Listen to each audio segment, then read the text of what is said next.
Now, I believe joining us from Washington are three senators who had to be at the Capitol this evening for an important vote.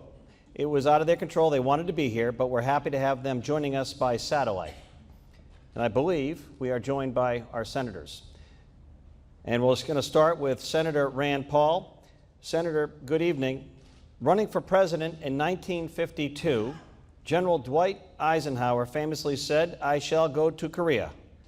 If you're elected president, Senator, name the first foreign spot nation you will travel to. Well, first of all, thanks for letting us appear remotely. I've been leading the fight for the last 2 weeks to defund Obamacare, and I was lucky enough to get a vote on that this evening. As far as first country I will meet or first country I will travel to, I think it's important that we do engage with the world. So I think it's very important that even though China is sometimes our adversary, Russia is sometimes our adversary, that we do interact with these once great superpowers and emerging superpowers. And so I would say either China or Russia. Senator, how would you lessen college debt for millions of Americans?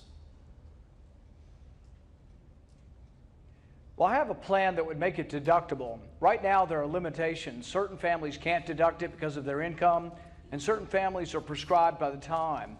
So I would say your interest and your principal ought to be deducted over your entire working career.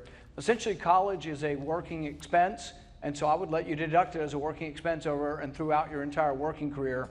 And I think this makes more sense than the president who just says, hey, it's going to be free. There's no free lunch. You can't just offer free education. But I think tying it to work and making it deductible is a good idea. Senator Paul, should an American citizen found to be fighting with ISIS have their U.S. citizenship revoked? Yes, and in fact, you really don't have any rights if you're in the battlefield. If you're aiming a gun at one of our soldiers, it's not like you get due process.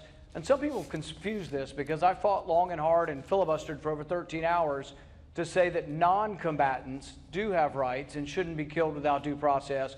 But those who are involved in combat really don't get due process and will be shot if they're fighting against America.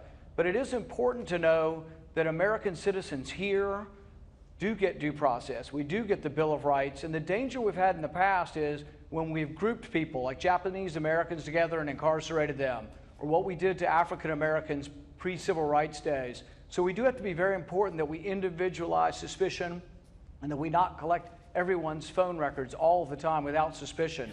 So I'm glad we've ended the president's illegal phone program, and I think this is a better protection of the Fourth Amendment and the right to privacy. And I am the one candidate who will do that. I'm the one candidate who has stood up to the president and say, no more, we're not going to let you collect our phone records indiscriminately with a generalized warrant. Well, Senator, let me follow up then and ask you, what private information should the government collect from individuals to guarantee homeland security? Where do you draw the line? Well, I think we should collect more information on terrorists, but less information on innocent individuals. We have a way now to get information. It's called the Fourth Amendment. You have to individualize suspicion. And actually, most of the times we've been attacked, we actually have had tips, and we just didn't follow through on them. The 17th or the 19th hijacker, Moussaoui, we had information and we failed to get a warrant. It wasn't that a warrant was denied. The Boston bomber, we had information, we failed to pursue it.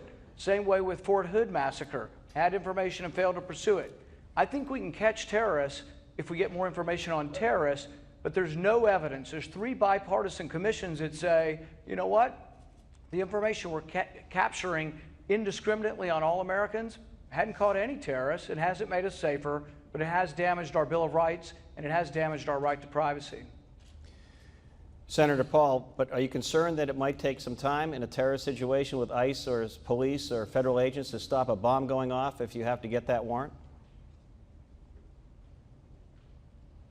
There are always imminent circumstances in which things can happen. If someone's screaming from a building, you don't stop to get a warrant. It's the same way with the bomb. So there have always been exigent circumstances.